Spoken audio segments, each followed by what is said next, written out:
Hola, muy buenos días, bienvenidos, bienvenidas todos y todas a este segundo simposium COVID-19 a 2 años de la pandemia. Mi nombre es Jaime Arias Amaral, yo soy médico internista de nuestro Hospital General de Occidente y agradezco la invitación a participar en este evento a los coordinadores, doctor Romero, doctor Baptista, y felicidades por empezar a organizar eventos para la reflexión de todo lo que ha sucedido en esta pandemia que 2 años después continúa viva, sigue vigente.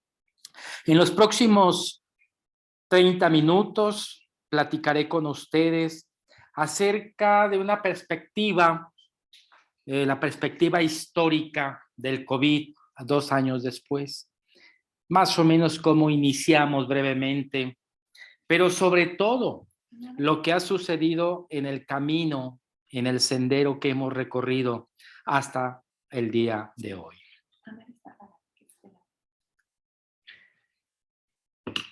Miren, tuvimos noticias, todos recordamos que tuvimos noticias de esta enfermedad a fines del año 2019. Recordamos que para fines de ese año, caso concreto, probablemente nosotros estaríamos aquí festejando la venida de un año nuevo, del año del 2020.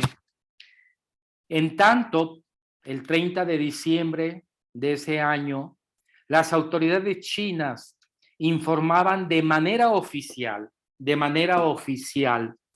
a la Organización Mundial de la Salud acerca de varios cientos de casos de un proceso infeccioso pulmonar de una causa no determinada. Y digo que hacen el conocimiento oficial a la Autoridad Sanitaria Mundial porque nosotros empezamos a seguir esta enfermedad desde octubre, más o menos, noviembre, todo obviamente a través de la prensa, de los medios de comunicación, que fueron los que empezaron a dar las llamadas de alerta. No es hasta fines de diciembre que se oficializa a través de las autoridades correspondientes. Y también es cuando empiezan ya de manera más clara y específica a aparecer los primeros reportes en revistas médicas. Y al menos el primero que nosotros conocimos fue de esta revista de virología que se publicó el 16 de enero del 2020. Como lo dice el título, era un reporte breve, obviamente, un brote de una neumonía de etiología desconocida en Wuhan, China. Algo misterioso, algo milagroso. Fíjense, ahí ya eran los primeros reportes que se condensaban en la literatura médica. Y una semana después, exactamente, en la revista que yo creo que todo médico y médica debe de leer cada jueves que se publica, que es la revista de Nueva Inglaterra, de Boston, el New England, ya pasa el primer reporte, un reporte breve, pero a diferencia de 8 días previos, aquí ya dan la confirmación de que esta neumonía de etiología desconocida que alertaba las autoridades chinas era provocada por un nuevo coronavirus. Sabemos que ya teníamos 5 coronavirus previos que habitualmente nos afectan en las temporadas invernales, pero este no había sido detectado y producía efectivamente un proceso infeccioso pulmonar severo. Yo creo que estas radiografías se hicieron comunes durante los periodos más álgidos de la pandemia que vivimos todos y cada uno de nosotros en el hospital que hubiésemos estado.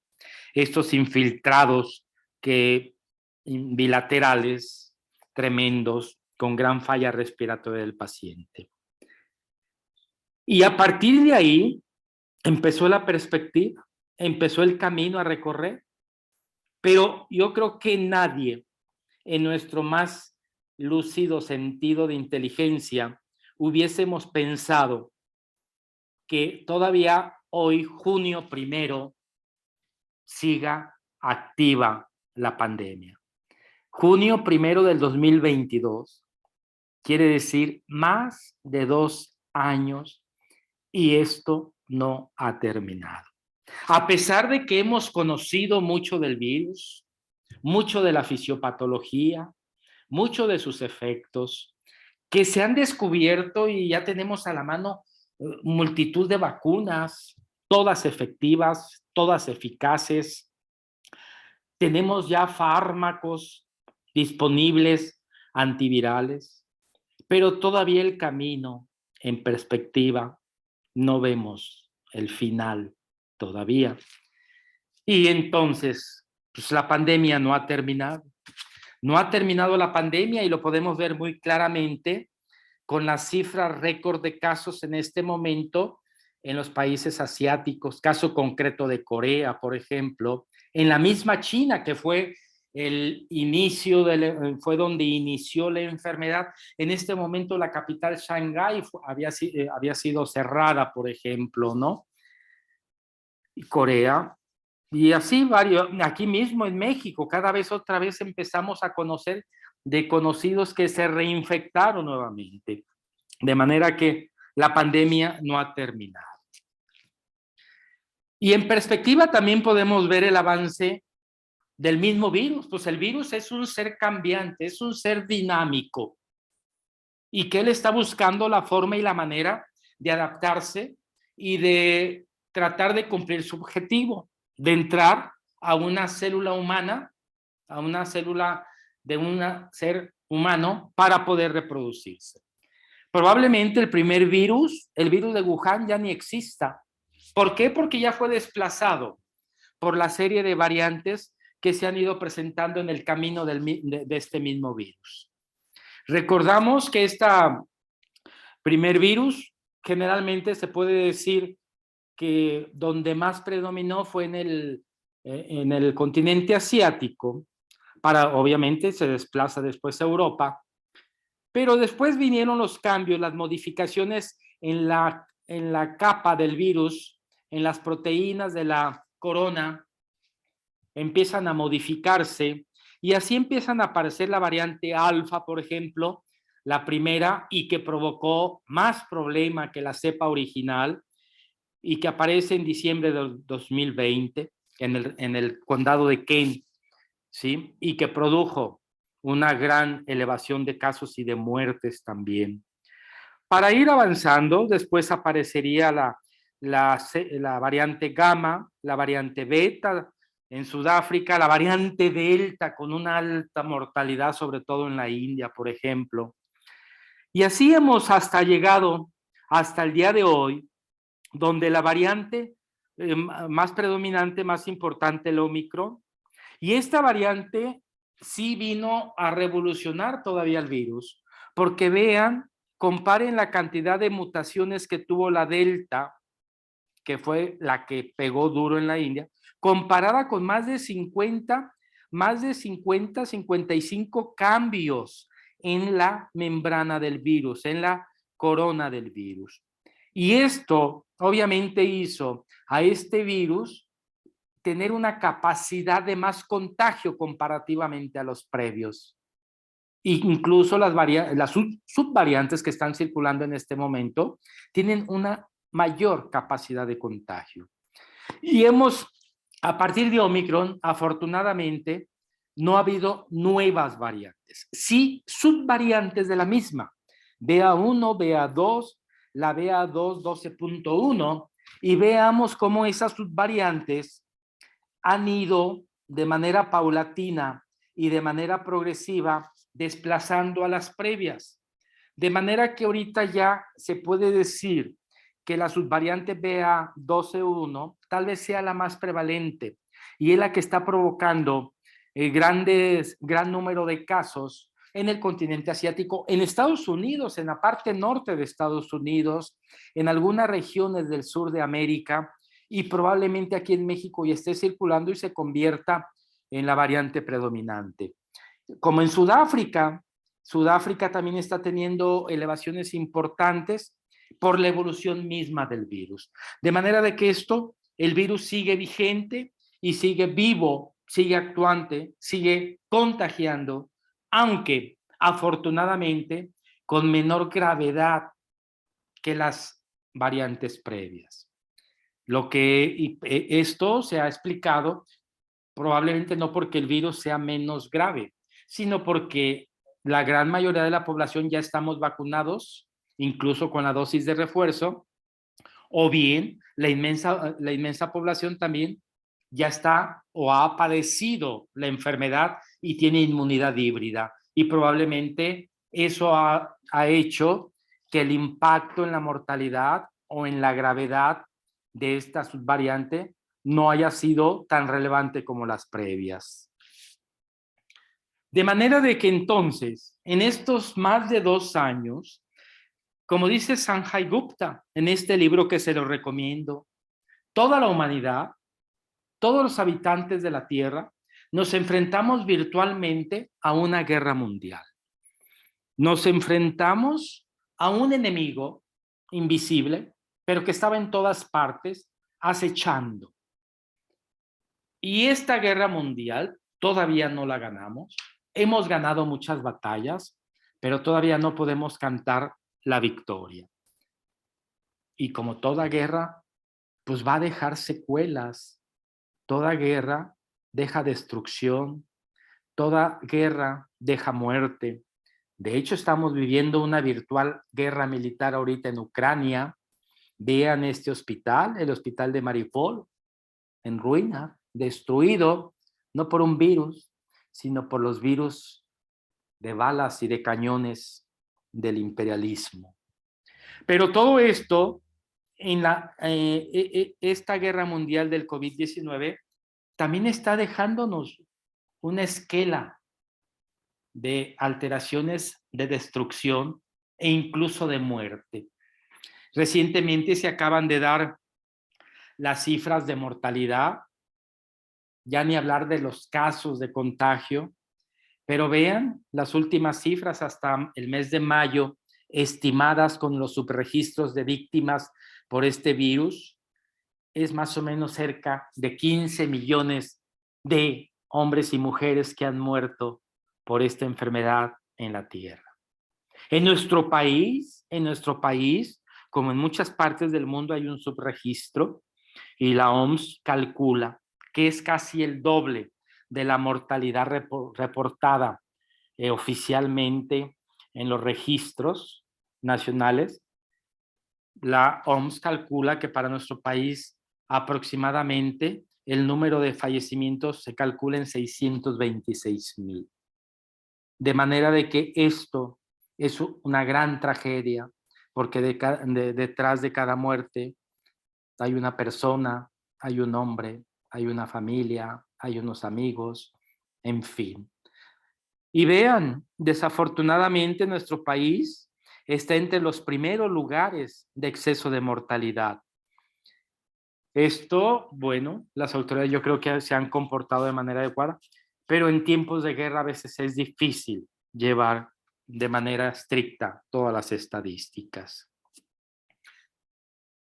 Y más allá de las muertes que ha provocado, va a haber, o lo que en perspectiva estamos viendo en la era post-COVID, una vez que se presente, aunque ya lo estamos viviendo en este momento, son los efectos a corto y a largo plazo que pueda llegar a tener este malévolo virus.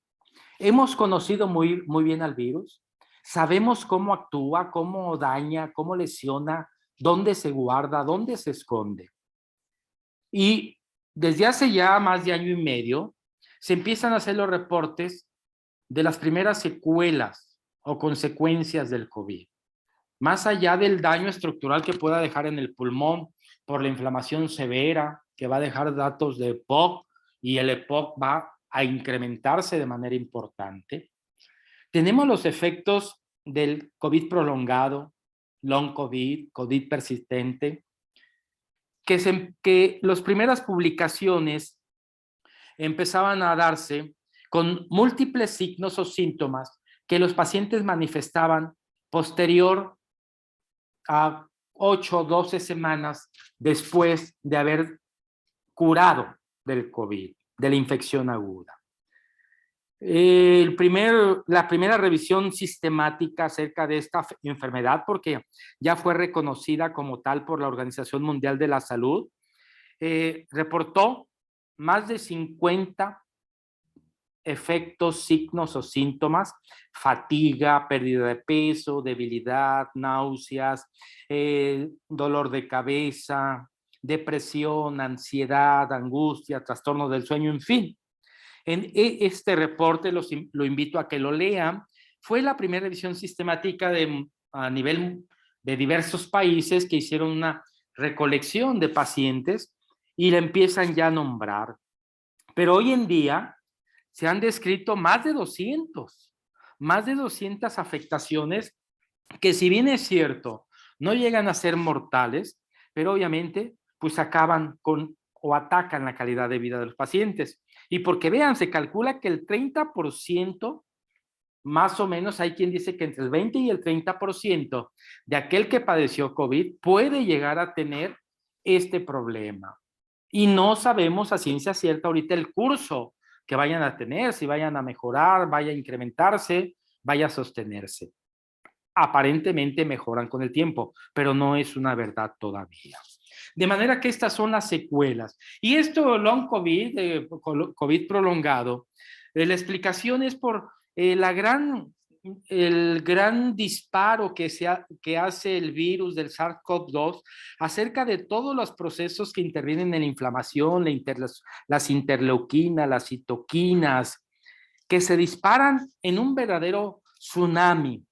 Los fenómenos microtrombóticos, las lesiones al endotelio, a la agregación plaquetaria, todo esto va afectando a múltiples órganos, a múltiples sistemas, y son los que pueden presentarse en un momento determinado, ser los causantes de esta enfermedad, como les menciono, ya reconocida por la OMS desde octubre de 2021.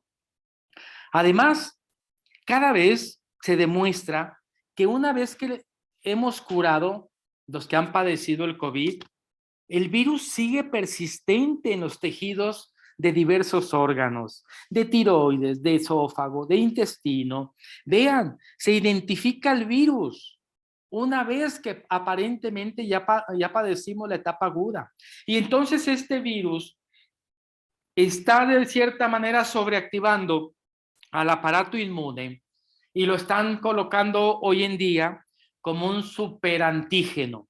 De hecho, la última enfermedad que en este momento está todavía en duda de si es provocada por el SARS-CoV-2 o no, es la hepatitis infantil aguda severa, que se ha dado en Europa, más en España, en Reino Unido, y que aquí en México aparentemente ya tenemos más de una decena de casos. Y se dice que es porque el virus persiste en el intestino, como lo vemos aquí en la diapositiva, y que de cierta manera está replicándose, y esta replicación produce una respuesta de superantígeno que hace una reacción cruzada con el adenovirus, y eso está provocando esta hepatitis. De manera de que todavía nos falta mucho por conocer de todos los efectos que pueden venirse o presentarse después de haber padecido de este virus que sigue vivo y persistente. Y vean, por ejemplo, ya se habla de COVIDiap, ya varios empiezan a acuñar el término de diabetes secundaria COVID, y esto se empezó a ver en 2020 con la aparición de casos nuevos de diabetes en adolescentes, en niños adolescentes que habían padecido COVID, y un COVID no grave, Y empezaron a notar la aparición, a compararlo con años previos y hacen este registro de COVIDIAP. El CDC también hace esa advertencia de que hay un riesgo en menores de 18 años de aparición de enfermedad, de un diagnóstico nuevo de diabetes 30 días de haber padecido la infección por el coronavirus. Luego en Finlandia, en fin, de manera de que van o están apareciendo enfermedades asociadas directamente al COVID. Y una de ellas es Vean claramente en esta serie de casos que está reportada en este artículo, donde comparan muestras de 35,000 pacientes que tuvieron COVID contra 35,000 que no tuvieron COVID, pero tuvieron otro virus gripal, otra infección de vías respiratorias y la aparición de diabetes. Y al tiempo, corriendo el tiempo, la aparición de diabetes era más frecuente o fue más frecuente en aquellos que tuvieron COVID que en los que tuvieron las infecciones comunes y corrientes. De manera de que vean todavía lo que nos puede traer como sorpresas este virus en la perspectiva a futuro. La posible explicación de esta afectación es porque el virus daña directamente a las células beta, a los islotes pancreáticos, o también porque hay alteración de la producción de glucosa con la cascada inflamatoria y con resistencia a la insulina. Todo esto es las posibles implicaciones que están dándose en este momento para explicar esta enfermedad. Y esto es hablando de algo que ya está más o menos establecido o se empieza a establecer, pero también se está hablando de enfermedades reumáticas, de un incremento de algunas enfermedades reumáticas. Se está hablando de incremento de algunas enfermedades cardiovasculares, pero la que está más establecida o la que tenemos más evidencia para hablar en este momento es diabetes. Pero al correr del tiempo, sin duda yo creo que van a aparecer algunas otras patologías. Y también el otro gran secuela de esta guerra en contra de la COVID es el impacto que tuvo la atención de todas las enfermedades crónicas que atendíamos desde antes de la pandemia. Llámese hipertensión, llámese diabetes mellitus, llámese toda la serie de enfermedades que a diario estábamos atendiendo. ¿Qué sucedió? Pues se vieron truncadas las atenciones de todos estos pacientes. El seguimiento de todos los padecimientos crónicos de nuestros pacientes de la consulta habitual, tanto en lo público y en lo privado, pues se vieron truncadas. Se vieron tratamientos coartados. Y por lo tanto, el agravamiento de todas las enfermedades, como pueden ver en esta gráfica, la evolución de los estándares de calidad de asistencia disminuyeron del pie diabético, de la retinopatía, de la hipertensión arterial, etc. Y eso es en todo el mundo, en todos los países. Por ejemplo, aquí en nuestro estado, el IMSS dice que la pandemia dejó un rezago de 1,400 cirugías, ¿sí? Que las hospitalizaciones solo aumentaron en caso de COVID solamente, pero en las demás infecciones de alteraciones del tracto respiratorio, circulatorio, digestivo, neoplasias, etcétera, todas tuvieron un decremento importante. Todas las intervenciones a nivel cardiovascular cayeron de manera drástica. Por ejemplo, las angioplastías de 946 abril del 19, abril del 20, 384. Y así de cualquier evento quirúrgico, de cualquier consulta, de cualquier atención o de cualquier internamiento. Y estas son lo que en perspectiva está dejando el COVID y que es los efectos secundarios. Vean, por ejemplo, en el IMSS, todos los tipos de atenciones cayeron de manera importante. La consulta de especialidad también tuvieron una reducción Vean las consultas de especialidad de 4.9 a 1.6, por ejemplo. La detección de un gran problema de salud pública que tenemos en nuestro país, como es el cáncer de cervix, del 2019, 2.6 a 1.4 del 2020. De cáncer de mama, el 50% se detectó. 53% de tratamientos de hipertensión se interrumpieron. 49% de diabetes.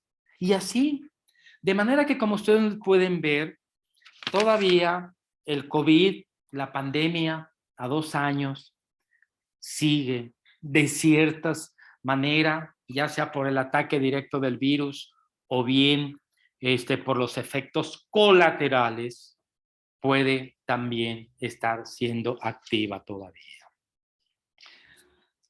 Y otra cosa importantísima y que nos preocupa mucho a nosotros como personal de salud y obviamente a las autoridades educativas en general, es el impacto en la educación médica. Por ejemplo, a nivel de la instrucción básica, de la instrucción primaria, secundaria, advierten rezagos hasta de 3 años. Imagínense, una generación perdida. Son realmente datos escalofriantes, ¿sí? Y nosotros que estamos en la área médica, que también somos parte del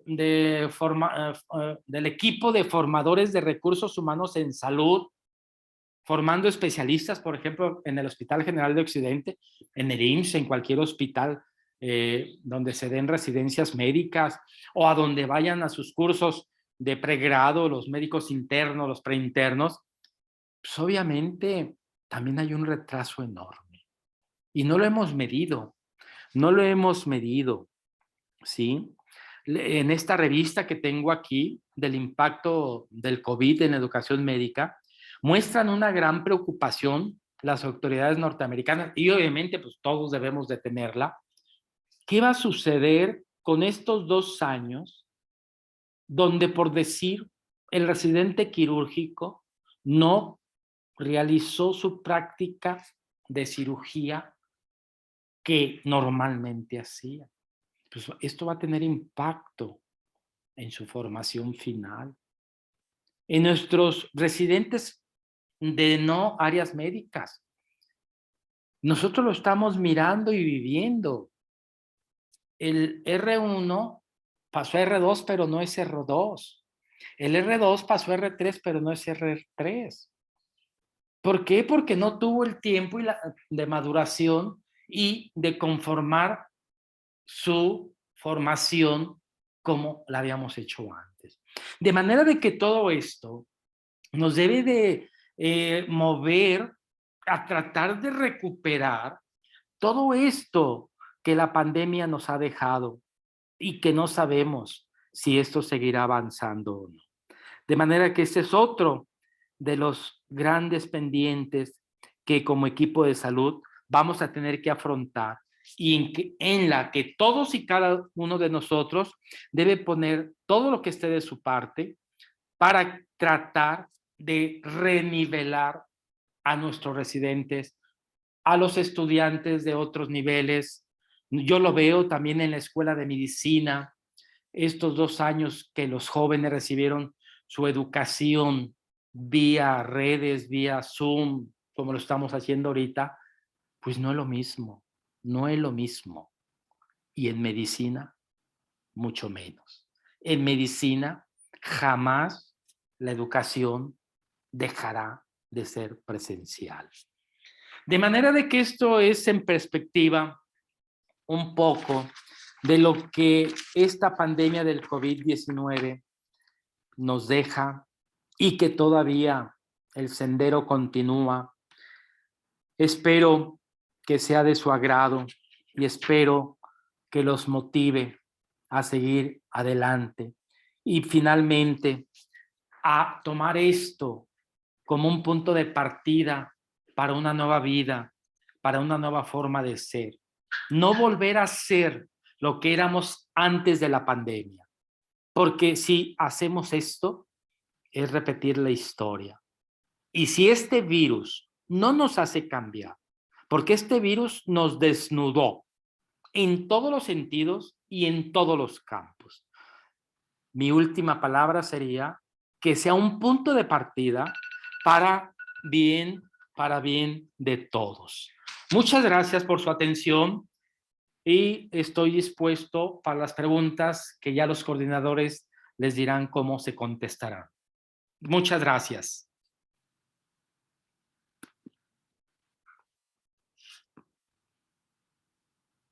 Justo 30 minutos.